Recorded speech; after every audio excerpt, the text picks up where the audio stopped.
जो भी इसमें अगर लिखना है तो जी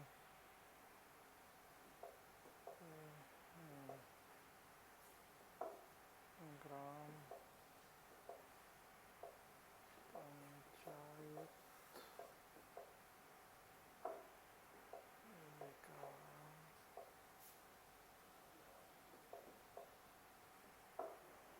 योजना।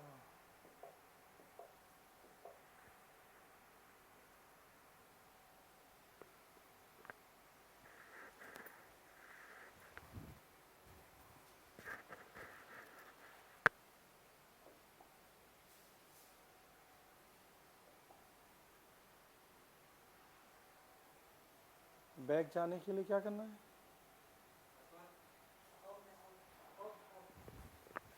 होम कौन सा होता है होम? हाँ अच्छा ये तो ये आ गया। और बैक जाना है तो मतलब बोर्ड वापस अपन को यूज करना है। नोट तो अब वो हो गया। तो इसमें अपन ने सबसे पहले यहाँ किया। अच्छा सॉरी, अच्छा इस पे किया। ओके कल हमने वो दबा दिया। ओके सीधा बस ये कर देना है तो सीधा बस ब्राउज़र आ जाएगा। ठीक है और नोट कर देना है तो ये आ जाएगा। ठीक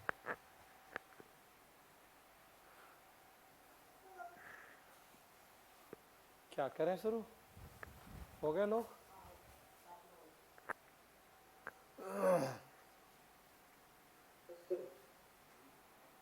चलिए नमस्कार, कैसे हैं आप लोग?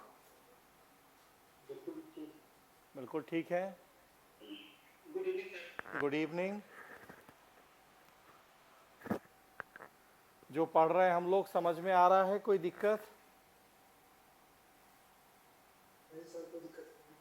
कुछ पर्पज हो रहा है सॉल्व या नहीं हो रहा है?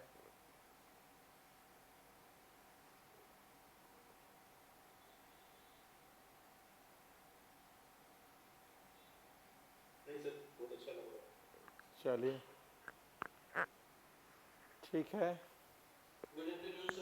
जी जी गुड आफ्टरनून। आज हम लोग बात करेंगे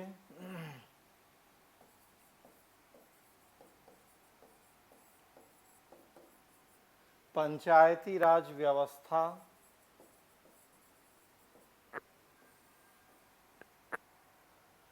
पंचायती राज सिस्टम क्या है, इस पे थोड़ा सा चर्चा करेंगे आज। इससे जुड़े जो भी डायमेंशन हैं, स्थानीय प्रशासन बेसिकली या लोकल एडमिनिस्ट्रेशन टॉपिक है। उसमें पंचायती राज, नगर पालिका शासन,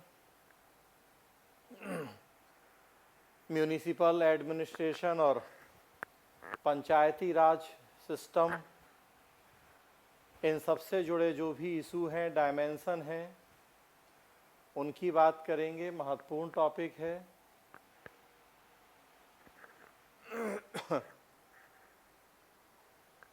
बिहार के संदर्भ में ये टॉपिक विशेष रूप से अपेक्षा की जाती है कि आप देखें। और बिहार क्या, ये तो आप जिस भी स्टेट का एग्ज़ाम देते हैं तो उस स्टेट के स्थानीय प्रशासन को पढ़ने की अपेक्षा की जाती है। मैं ओवरऑल आपको बताऊंगा 73rd अमेंडमेंट, 74th अमेंडमेंट, जो भी इश्यूज़ हैं यहाँ से जुड़े हुए वो सारे, और थोड़ा बहुत जो भी अगर बिहार के लिए कुछ एडिशनल चीज़ें हैं, बहुत कुछ अतिरिक्त नहीं है, थोड़ा बहुत जो भी जितना मुझे आइडिया है उसकी बात करूँगा। बाकी आप अपने से भी कुछ देखेंगे। तो चलें थोड़ा सा, हम चूँकि बहुत व्यापक तौर पे कोशिश करते हैं टॉपिक कवर करने की, तो आज भी उसी तरह से बात करें। हम जो चर्चा करेंगे आज थोड़ा सा देखेंगे कि भारतीय शासन व्यवस्था का संचालन कितने स्तरों पे होता है, उसमें स्थानीय शासन या जो लोकल एडमिनिस्ट्रेशन है उसकी स्थिति क्या है, क्यों ज़रूरत है हमें उसकी, कितने टाइप हैं उसके, और फिर उसी संदर्भ में थोड़ा सा हम हिस्टोरिकल डेवलपमेंट की बहुत संक्षेप में बात करेंगे। 73rd 74th अमेंडमेंट के क्या प्रावधान है, संक्षेप में एक बार हम वो बता देंगे आपको तेजी से, थोड़ा सा उनको एवेल्युएट करेंगे या समीक्षा करेंगे उनकी, कुछ सजेशंस, जो एक महत्वपूर्ण मुद्दा होगा कि इन संस्थाओं को और प्रभावी बनाने के लिए क्या और होना चाहिए, तो कुछ सजेशंस पे बात करेंगे। कुछ जो इनोवेटिव काम हुए हैं अलग अलग स्टेट्स में, इन संस्थाओं की भूमिका को प्रभावी बनाने के लिए थोड़ा सा उसकी चर्चा करेंगे। ये आपको बिहार के लिए भी काम आएंगे। आप सुझाव दे सकते हैं कि किसी दूसरे स्टेट में अगर उस तरह की चीज़ें हैं तो बिहार में भी की जा सकती हैं। ग्राम विकास, ग्राम पंचायत विकास योजना एक सरकार ने शुरू की है, थोड़ा सा उसको हम लोग देख लेंगे, गूगल पे देख लेंगे, वो आप देखेंगे ग्राम पंचायत विकास योजना सरकार ने शुरू की है। तो ये टॉपिक हैं, डायमेंशन हैं, इन सब की हम बात करेंगे। सो सबसे पहले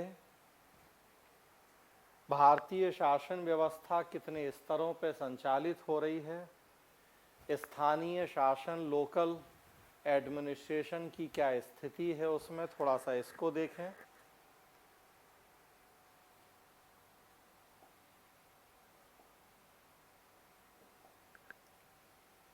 हमारे देश में आप देखेंगे मुख्यतः 5 स्तरों पर शासन व्यवस्था का संचालन होता है। सबसे ऊपर सेंट्रल एडमिनिस्ट्रेशन या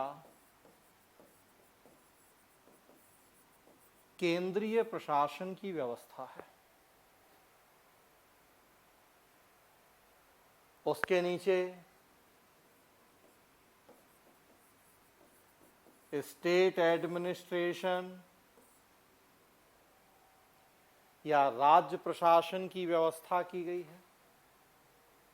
हम बात कर रहे थे, भारत में हमने फेडरल डेमोक्रेसी को एडॉप्ट किया है, संघात्मक शासन व्यवस्था, और उसका परिणाम है कि 2 स्तरों पर शासन का संचालन है, सेंट्रल लेवल और स्टेट लेवल। दोनों के बीच में हमने डिवीजन ऑफ पावर, शक्तियों का विभाजन किया हुआ है। कैसे सो हमने चर्चा की पीछे आपसे। तो संघात्मक शासन का ही परिणाम है कि इन 2 स्तरों पर शासन का संचालन, इनके बीच में शक्तियों का विभाजन। लेकिन हमारे देश में हमने फेडरल डेमोक्रेसी के साथ साथ डिसेंट्रलाइजेशन या विकेंद्रीकृत शासन व्यवस्था को भी स्थापित किया है। परिणाम है कि केवल 2 ही स्तरों पर शासन का संचालन नहीं है। आबादी बहुत ज्यादा है, भौगोलिक क्षेत्रफल भी तुलनात्मक दृष्टि से अच्छा खासा है, तो इन 2 ही स्तरों से इतनी बड़ी आबादी, इतने देश के शासन का संचालन बेहतर ढंग से कर पाना संभव नहीं होता है। हमने संघात्मक शासन के साथ साथ विकेंद्रीकरण को भी अपनाया, डिसेंट्रलाइजेशन। परिणाम हुआ है कि राज्यों को हमने जिले में बांटा है, बेसिकली बीच में और एक इकाई होती है संभाग या कमिश्नरी। 5-6 जिलों को मिला के इकाई बनाई जाती है और तब फिर डिस्ट्रिक्ट या जिले होते हैं। जिलों में आप देख रहे हैं कि कलेक्टर, जो पूरे जिला प्रशासन का मुखिया होता है, वहाँ के शासन का संचालन करता है। जिले के नीचे फिर तहसील होती है या ब्लॉक, और सबसे नीचे ग्राम या गांव होते हैं।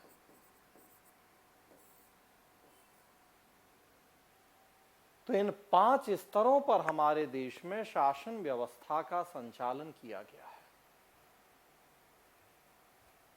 संभाग भी एक बीच में प्रशासनिक इकाई है, बहुत उतना महत्व तो नहीं है। इनमें से जिला, तहसील और गांव, इन 3 स्तरों को हम सामूहिक रूप से स्थानीय शासन या लोकल गवर्नमेंट या लोकल एडमिनिस्ट्रेशन की संज्ञा देते हैं। तो याद रखना है, जिला, तहसील और गांव तीनों को संयुक्त रूप से स्थानीय प्रशासन, लोकल एडमिनिस्ट्रेशन कहा गया है। स्थानीय प्रशासन में सर्वोच्च इकाई जिला या डिस्ट्रिक्ट को ही माना जाता है। हम देखेंगे त्रिस्तरीय पंचायती राज व्यवस्था में जो 3 टायर पंचायती राज सिस्टम है, उसमें जो टॉप लेवल या सर्वोच्च स्तर है वो जिला स्तर की पंचायत है।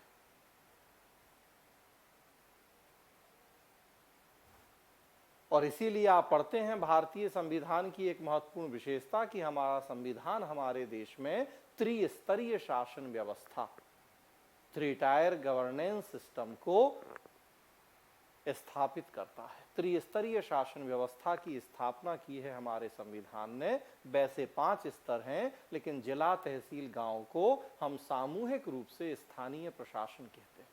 तो त्रिस्तरीय शासन व्यवस्था की स्थापना है। 2 स्तर फेडरल डेमोक्रेसी की वजह से और फिर साथ में डिसेंट्रलाइजेशन भी, सो स्थानीय शासन उसकी वजह से। इसी बात को अगर हम दूसरे शब्दों में आपसे कहें तो कहा जाता है कि भारतीय शासन व्यवस्था में हमने संघात्मक शासन के अंदर और एक संघात्मक शासन की स्थापना का प्रयास किया है। फेडरल डेमोक्रेसी के अंदर एक और फेडरल डेमोक्रेसी की स्थापना की कोशिश 73वें, 74वें, 73rd, 74th कॉन्स्टिट्यूशनल अमेंडमेंट के माध्यम से हमने फेडरल के अंदर फेडरल, या कुछ लोग उसे सब फेडरल कह देते हैं, उप संघात्मक शासन की स्थापना की कोशिश करी है। हम बात कर रहे थे कि फेडरल डेमोक्रेसी में 2 स्तरों पर शासन का संचालन होता है, उनके बीच में शक्तियां बटी होती हैं। वो 2 स्तर ये हो गए, केंद्रीय प्रशासन और राज्य प्रशासन। लेकिन आप देखें तो राज्य प्रशासन और स्थानीय प्रशासन ये भी तो 2 स्तर हैं, तो ये भी तो अपने आप में एक संघात्मक शासन ही है, राज्य प्रशासन और स्थानीय प्रशासन। तो मतलब दोहरा संघात्मक शासन हमारे देश में एक नया कॉन्सेप्ट कि डबल, केंद्र और राज्य के बीच में भी, और राज्य तथा जो लोकल एडमिनिस्ट्रेशन है, स्थानीय संस्थाएं, उनके बीच में भी संघात्मक, 2 सरकारें, उनके बीच में शक्तियों का विभाजन। पूरी तरह से ऐसा नहीं हुआ है। ऐसा इसलिए नहीं हुआ पूरी तरह से कि मैंने आपको बताया है कि संघात्मक शासन में संविधान के द्वारा शक्तियों का विभाजन होता है दोनों सरकारों के बीच में। और यहां हम देखेंगे कि जो हमने ये लोकल सेल्फ गवर्नमेंट, स्थानीय प्रशासन की संस्थाओं की स्थापना की है, उन्हें शक्तियों के हस्तांतरण की व्यवस्था राज्यों की मर्जी के ऊपर छोड़ी गई है, अभी संविधान के द्वारा बाध्यता नहीं है। 11th शेड्यूल या 11वीं अनुसूची में 29 सब्जेक्ट, 29 विषय पहचाने गए हैं जो राज्यों से अपेक्षा की गई है कि वो पंचायती राज इंस्टीट्यूशंस को सौंप दें, लेकिन मर्जी राज्यों की है कि सौंपे या नहीं सौंपे। जब संविधान के द्वारा डिवीजन होता है तो फिर वो वास्तव में संघात्मक शासन होता है, लेकिन एटलीस्ट शुरुआत की हमने। भाई स्टेप बाय स्टेप ही आगे बढ़ेंगे। इतना भी काम कर दिया कि 29 सब्जेक्ट पहचान लिए राज्य सूची के जो पंचायतों को सौंपें, या 18 सब्जेक्ट पहचान लिए जो म्यूनिसिपैलिटीज या नगर पालिकाओं को सौंपें, तो ये भी कम बड़ी बात नहीं है। कई राज्य हैं जिन्होंने उनमें से कई विषय सौंपे भी हैं इन संस्थाओं को। भविष्य में हम उम्मीद करते हैं, हम सुझाव भी देंगे कि अब समय आ गया है 25-27 साल बाद कि हम संविधान के द्वारा ही राज्य और स्थानीय संस्थाओं के बीच में उसी तरह से शक्तियों का विभाजन कर दें, डिवीजन ऑफ पावर, जैसा सेंटर और स्टेट के बीच में किया है कॉन्स्टिट्यूशन ने। तो एक बड़ा महत्वपूर्ण हम आगे सजेशन भी देंगे कि 7th शेड्यूल 7वीं अनुसूची में कॉन्स्टिट्यूशनल अमेंडमेंट किया जाए और जिस तरह से उसमें यूनियन लिस्ट, स्टेट लिस्ट है, उसी में एक अब हम लोकल लिस्ट और ऐड कर दें, स्थानीय सूची, और उसी के द्वारा व्यवस्था कर दी जाए इन संस्थाओं को सत्ता के हस्तांतरण की, तो वास्तव में हम दुनिया के एक अनोखे देश हो जाएंगे जहां संघात्मक के अंदर संघात्मक होगा। तो प्रयास है उसी दिशा में।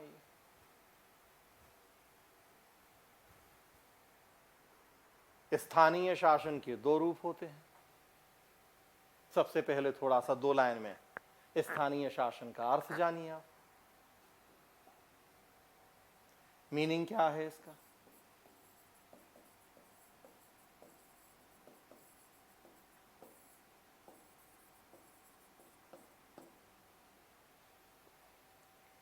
स्थानीय शासन मतलब स्थानीय लोगों, लोकल लेवल के जो सिटीजन्स हैं उनके द्वारा शासन का संचालन। क्यों ऐसा करना है? क्यों स्थानीय लोग ही स्थानीय शासन का संचालन करें? क्योंकि वो स्थानीय लोग हैं तो उन्हें लोकल लेवल की प्रॉब्लम पता है, उन्हें लोकल लेवल की सिचुएशन पता है, उन्हें पता है कि उनके गांव में बारिश हुई है या नहीं हुई है, या कितनी हुई है, सूखा पड़ा है या बाढ़ आई है या क्या है, मवेशियों के लिए चारा है या नहीं है, या कितना कृषि उपज है, या सब्जियां या और दूसरी चीजें। ये दिल्ली में या पटना में बैठे लोगों को नहीं पता कि किस गांव की क्या सिचुएशन है, गांव के लोगों को पता है। तो फिर क्यों नहीं उन लोगों को ही उतनी अथॉरिटी, उतनी पावर दे दें कि वो अपने लेवल पे पॉलिसी बनाएं, उन्हें एग्जीक्यूट करें, इंप्लीमेंट करें, और जो लोकल लेवल के लोग हैं उनकी जो भी प्रॉब्लम है वहीं उनको सॉर्ट आउट कर दिया जाए। लोगों को पटना या दिल्ली आने की जरूरत ही नहीं पड़े अपनी समस्याएं लेके, और संभव भी नहीं है कि वो पटना और दिल्ली आएंगे तो पटना और दिल्ली में बैठी सरकारों से मिल पाएंगे। 138 करोड़ के आसपास आबादी आज हमारे देश की। एक मिनट भी मोदी सबसे मिलेंगे तो शायद नहीं मिल पाए सबसे 5 साल में। तो ये पॉसिबल नहीं है कि हर आदमी आके कहे कि नहीं हम तो सीधा पीएम से या सीधा पटना में सीएम से मिलेंगे, उन्हीं से अपनी समस्या डिस्कस करेंगे और समाधान की उम्मीद करेंगे। और आजकल का तो जमाना भी जो हो गया है, किसी को मौका मिल भी जाएगा पीएम सीएम से मिलने का तो समस्या बाद में रखेगा, वो पहले अपनी जेब से स्मार्टफोन निकालेगा और मुंह बना के चौंच निकाल के कहेगा कि सर एक फोटो खींच लें पहले, सेल्फी। वो क्या कहा जाता है आप लोगों की लैंग्वेज में, पाउट की क्या, तो वो समस्या तो जाए भाड़ में। आदमी मरता है आजकल लेकिन सेल्फी लेके मरता है। तो जमाना हो गया ऐसा। तो कहने का मतलब कि ये पॉसिबल नहीं है इतने बड़े देश, इतनी बड़ी आबादी के लिए कि हर समस्या सीधे हम पीएम या सीएम के लेवल पे ही सोचें कि वो डिस्कस होगी, सॉल्व होगी। गांव की जनता दिल्ली नहीं आ सकती, पटना नहीं आ सकती, उसके लिए हमें पटना को और दिल्ली को गांव की जनता के बीच में ले जाना पड़ेगा। पटना और दिल्ली को गांव की जनता के बीच में ले जाने का मतलब कि स्थानीय स्तर तक सत्ता का हस्तांतरण करना होगा। जब तक हम लोकल लेवल तक डेलीगेशन नहीं करेंगे पावर्स का, तब तक हम लोकल लेवल की प्रॉब्लम को बेहतर तरीके से सॉर्ट आउट नहीं कर पाएंगे। इसी को हम डिसेंट्रलाइजेशन कहते हैं, विकेंद्रीकरण। इसका मतलब ही होता है स्थानीय स्तर तक सत्ता का हस्तांतरण। और हमारे देश में उसी डिसेंट्रलाइजेशन को ही सुनिश्चित करते हुए ये लोकल गवर्नमेंट या स्थानीय शासन संस्थाओं की स्थापना की व्यवस्था की गई है, ताकि ज्यादा बेहतर तरीके से हम स्थानीय लोगों की समस्याओं को समझें, उनकी जरूरतों को समझें और उनका समाधान कर दें। हमारे देश की बहुत सारे गांव, बहुत सारी पंचायतों ने बड़े अच्छे काम किए, बड़े यूनिक काम किए। कल अखबार में देख रहा था मैं, बीवीपुर पंचायत, सुना होगा आपने नाम, मॉडल है पूरे देश में। कन्या बचाओ कन्या पढ़ाओ की प्रेरणा वहीं से मिली थी मोदी को। अभी देखिए उन्होंने अपनी वेबसाइट बनाई है बीबीपुर पंचायत की। सुनील जगलान जो वहाँ के पूर्व सरपंच हैं, कितने बड़े बड़े काम किए हैं। कल पूरी स्टोरी उनकी सक्सेस स्टोरी दी हुई थी अखबार में।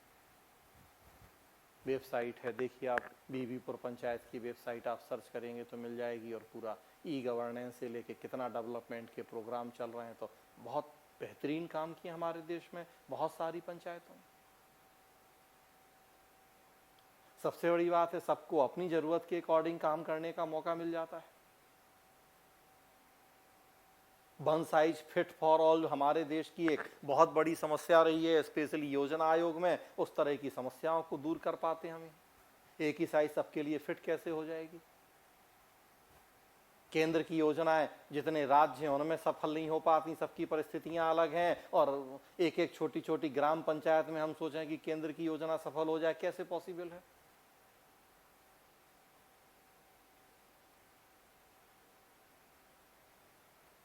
तो जरूरत है जिसकी जैसी सिचुएशन है उसके अकॉर्डिंग पॉलिसी मेकिंग हो,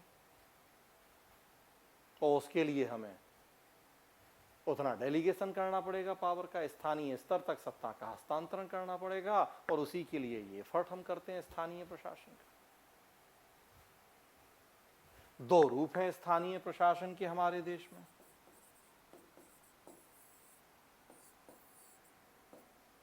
एक रूरल, दूसरा अर्बन, ग्रामीण स्थानीय प्रशासन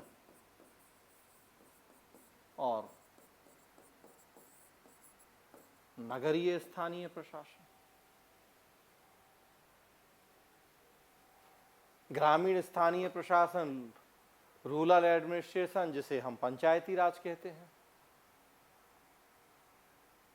और नगरीय प्रशासन, अर्बन एडमिनिस्ट्रेशन जिसे हम नगर पालिका शासन, म्यूनिसिपैलिटीज एडमिनिस्ट्रेशन कहते हैं।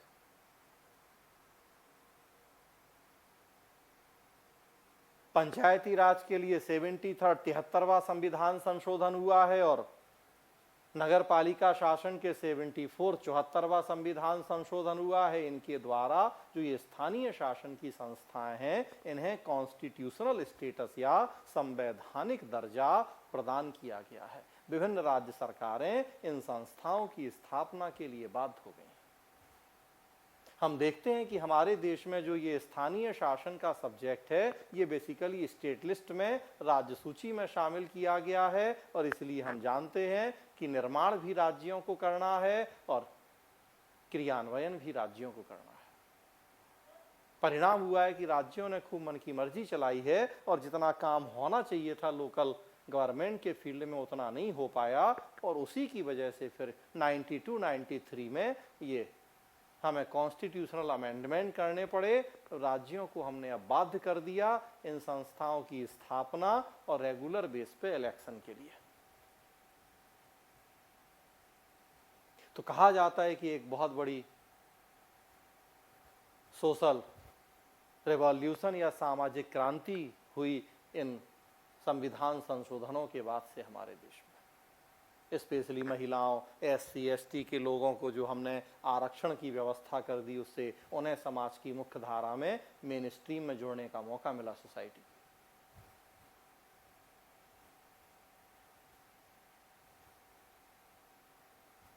तो ये दो रूप हैं स्थानीय शासन के। स्थानीय शासन और स्थानीय स्वशासन दो शब्द अक्सर आप पढ़ते हैं, सुनते हैं।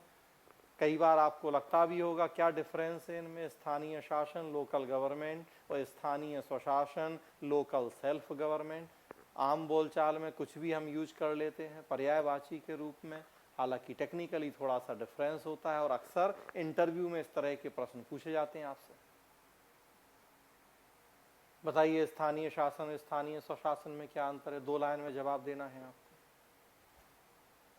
स्थानीय स्वशासन या लोकल सेल्फ गवर्नमेंट, ये शब्द का हम यूज करते थे बिफोर इंडिपेंडेंस, स्वतंत्रता के पहले, क्योंकि उस समय हम आज़ाद नहीं थे, हमारा अपना शासन नहीं था, अंग्रेजों की गुलामी थी, ब्रिटिश रूल।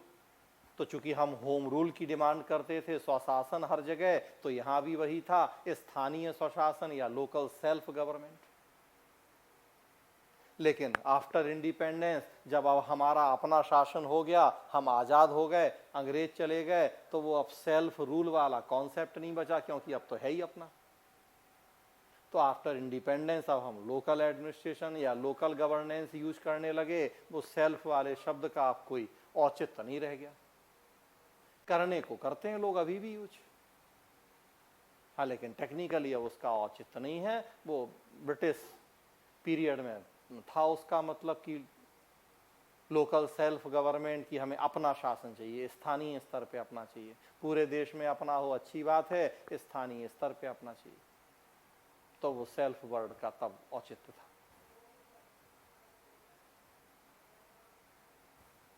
स्थानीय शासन व्यवस्था जो कॉन्सेप्ट के लेवल पे मुझे लगता है थोड़ा सा आप डेमोक्रेसी से जोड़िए। जो भी आंसर आप लिखते हैं, थोड़ा आप गुड गवर्नेंस से जोड़िए, थोड़ा आप वेलफेयर स्टेट से जोड़िए,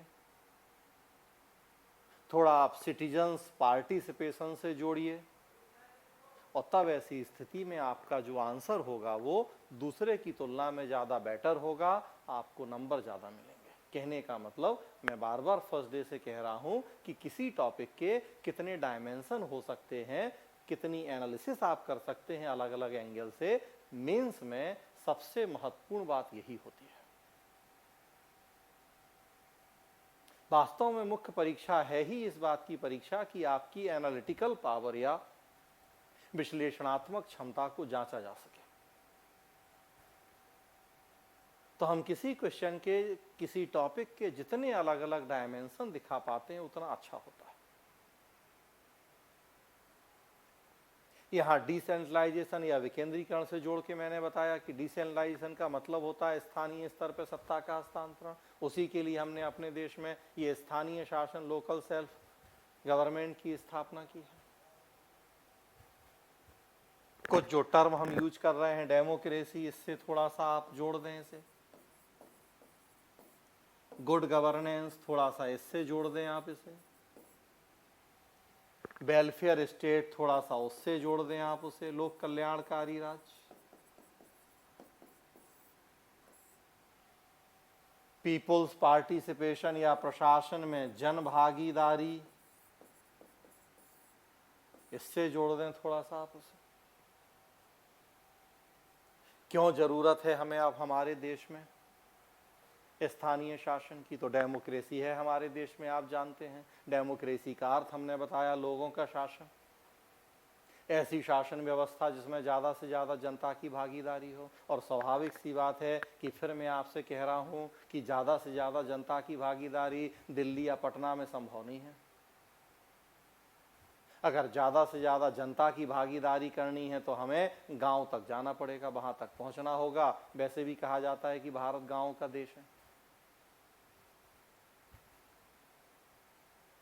60-70% आबादी गांव में रहती है, और कोरोना के बाद तो और गांव की तरफ चलो वाली स्थिति हो गई, तो और आबादी बढ़ गई आजकल तो गांव में।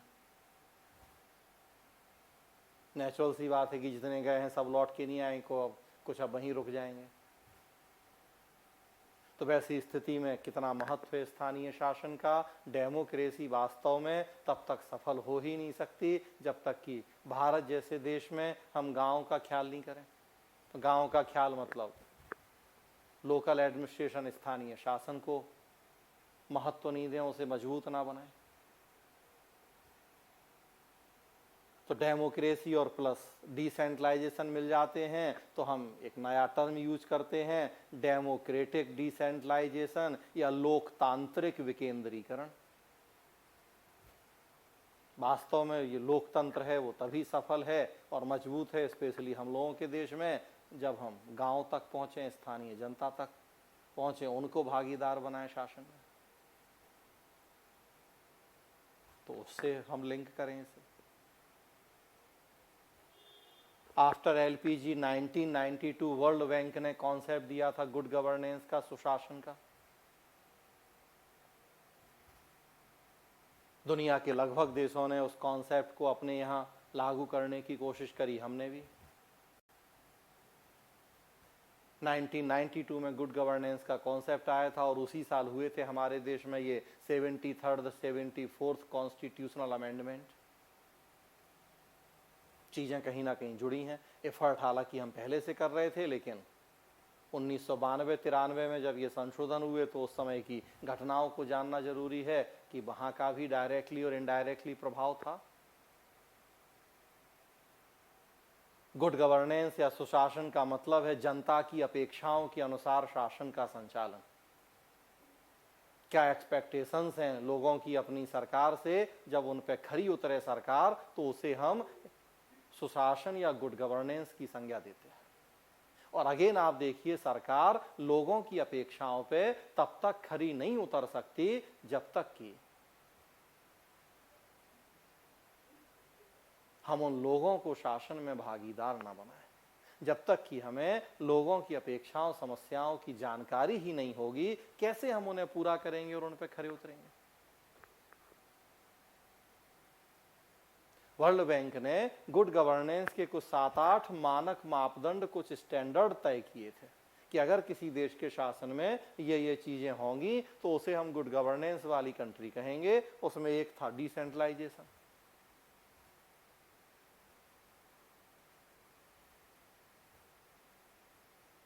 आपको जानकारी होगी 1992 में ही अर्थ समिट हुई थी, पृथ्वी सम्मेलन ब्राजील रियो डी जेनेरियो में। अर्थ समिट में एक कॉन्सेप्ट आया था ग्लोबल लोकल डिबेट या वैश्विक स्थानीय विवाद। उससे प्रभावित हैं हम।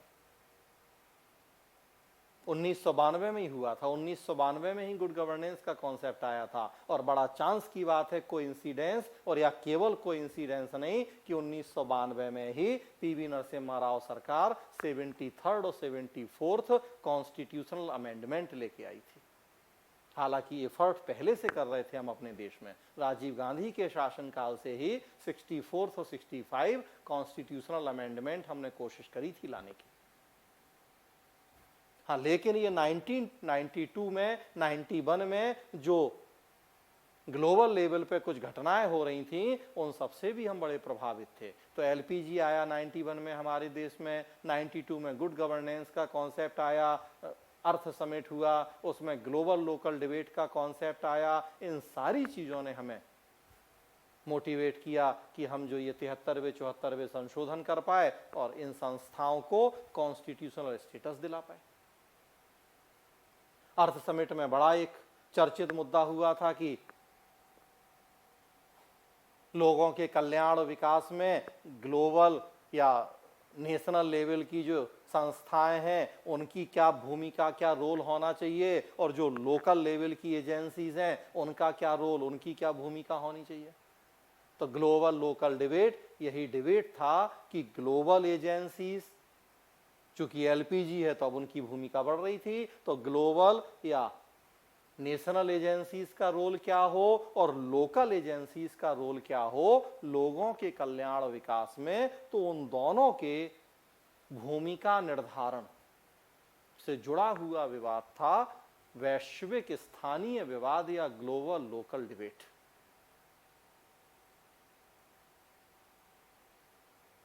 उसके समाधान के लिए ब्रिटेन में एक बड़ा अच्छा कॉन्सेप्ट आया था न्यू लोकलिज्म या नया स्थानिकतावाद, और हमने अपने देश में कोशिश करी थी ये स्थानीय शासन, पंचायती राज और नगरपालिका शासन के माध्यम से उस ग्लोबल लोकल डिबेट का सॉल्यूशन खोजने की। स्थानीय शासन संस्थाओं की स्थापना की थी, इन्हें संवैधानिक दर्जा दे दिया था, इन्हें सत्ता संसाधनों के हस्तांतरण के प्रावधान कर रहे थे। तो इन सब कॉन्सेप्ट से जोड़ते हुए अगर आप चर्चा करेंगे स्थानीय प्रशासन की, नो डाउट किसी दूसरे की तुलना में आपको नंबर ज्यादा बेहतर मिलेंगे। वो ट्रेडिशनल सीधा रटा रटाया 73वें के कुछ 5-7 प्रावधान रट लिए, 74वें के रट लिए, कॉन्सेप्ट के लेवल पे अगर नहीं है चीजें क्लियर या समझ या कितने डायमेंशन, तो वो तो 5-7-10 प्रावधान 73वें 74वें के कोई भी बैरेक्ट से उठा के रट ले। कैसे आप दूसरे को अपने आप से बेहतर करेंगे, दूसरे से अपने आप को ज्यादा अच्छा और अलग करेंगे। तो सच्चाई है, जरूरत है कि आपके आंसर में उतनी डेप्थ हो, दिखे कि हाँ नहीं वास्तव में समझ है बच्चे को। और मीन्स में बार बार कह रहा हूं कि मीन्स तो है ही इसी बात का एग्जाम कि आपकी विश्लेषणात्मक क्षमता कितनी और क्या है उसकी जांच हो। फैक्चुअल नॉलेज, रटने वाली विद्या की जानकारी तो प्री में हो ही जाती है।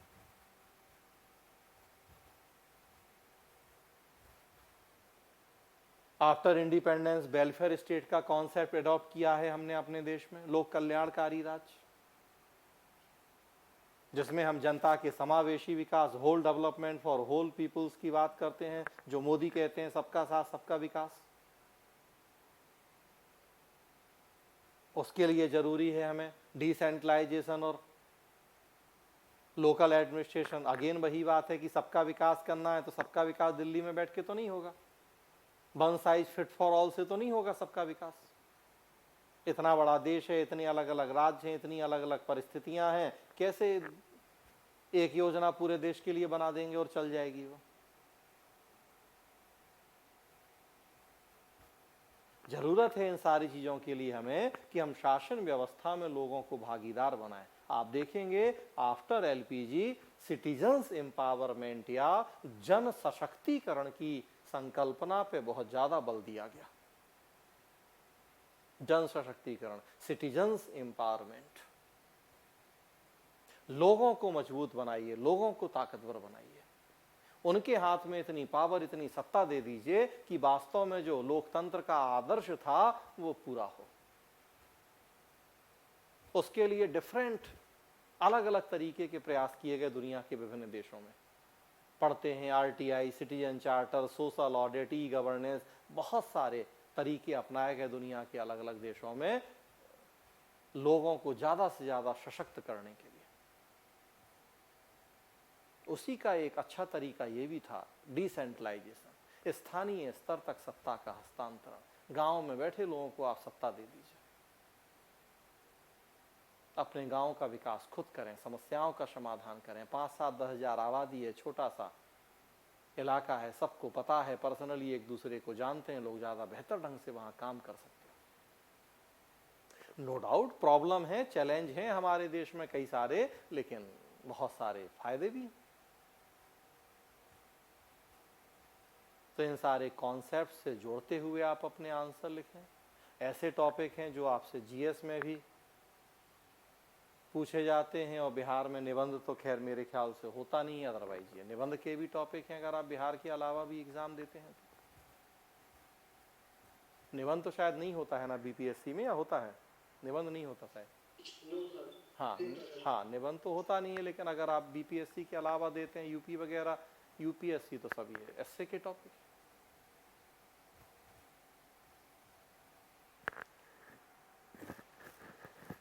चलिए, तो हम बात कर रहे हैं कि दो रूप हैं हमारे देश में, एक ग्रामीण स्थानीय प्रशासन और दूसरा नगरीय स्थानीय प्रशासन।